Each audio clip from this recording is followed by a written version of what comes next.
Nous allons maintenant passer au secrétaire annuel Jean-Pierre Cossat qui va nous faire le résumé de la séance du 24 juin, 26 juin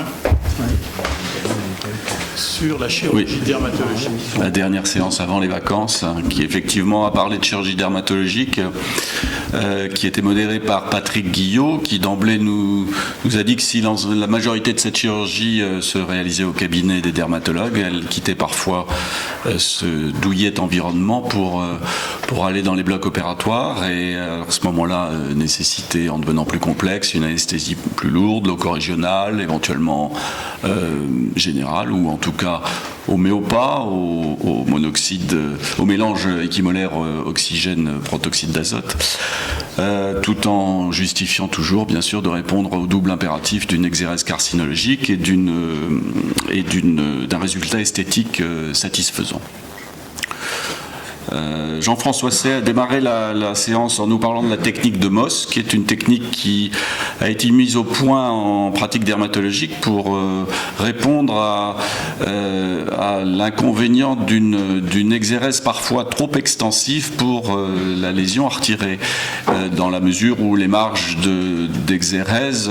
ne sont pas immédiatement contrôlables à 100% par une analyse histologique, même péropératoire. Il y a donc dans ce principe de cette chirurgie micrographique l'association d'un debulking tumoral central et associé à une fine galette périlésionnelle d'exérèse qui va éventuellement être reconduite en plusieurs temps si nécessaire pour à la fois garantir une exérèse complète, mais également un sacrifice périlésionnel le plus modeste possible. Alors c'est une chirurgie qu'on retrouve particulièrement dans des pathologies comme le sarcome de Darrier-Ferrand. Véronique Blatière et Jean-Christian Slett nous ont ensuite parlé de l'anesthésie tumescente, qui est une anesthésie en fait caractérisée par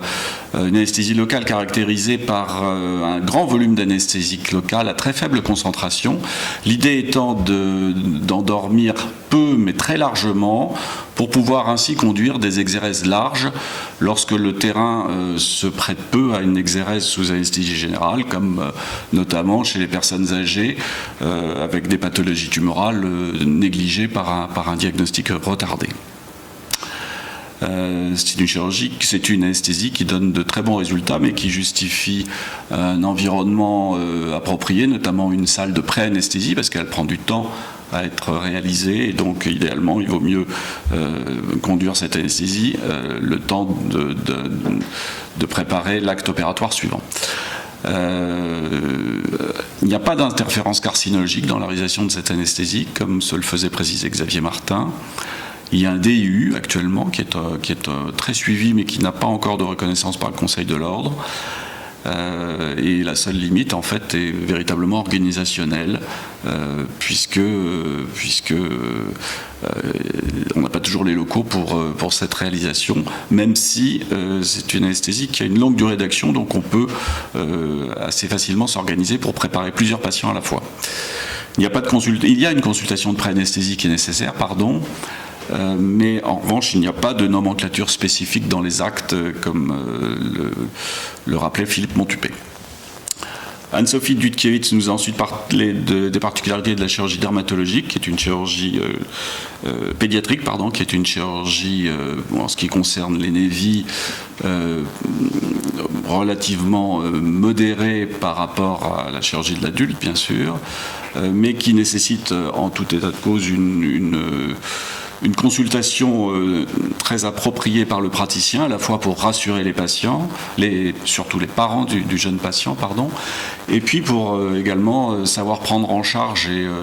et rassurer l'enfant lorsque la chirurgie est nécessaire, car malgré tout, c'est une chirurgie qui s'effectue essentiellement sous anesthésie locale, de façon à minimiser au maximum la lourdeur du geste.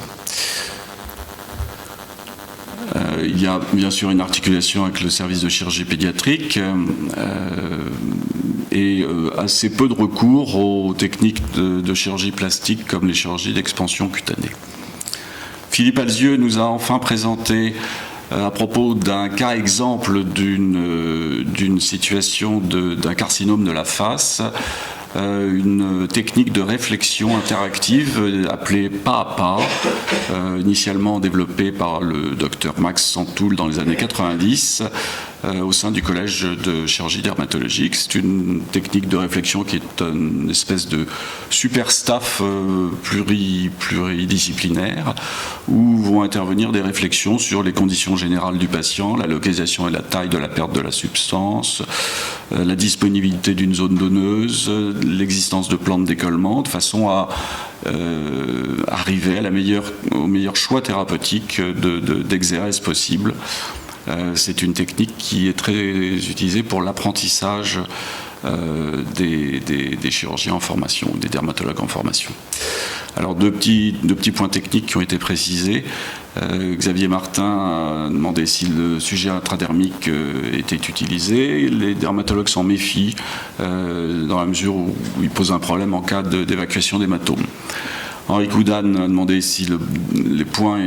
dogme classique des points ischémiants d'angle était toujours de mise. Eh bien oui, il faut les réserver aux surfaces parfaitement vascularisées, comme par exemple dans les lambeaux du cuir chevelu. Voilà.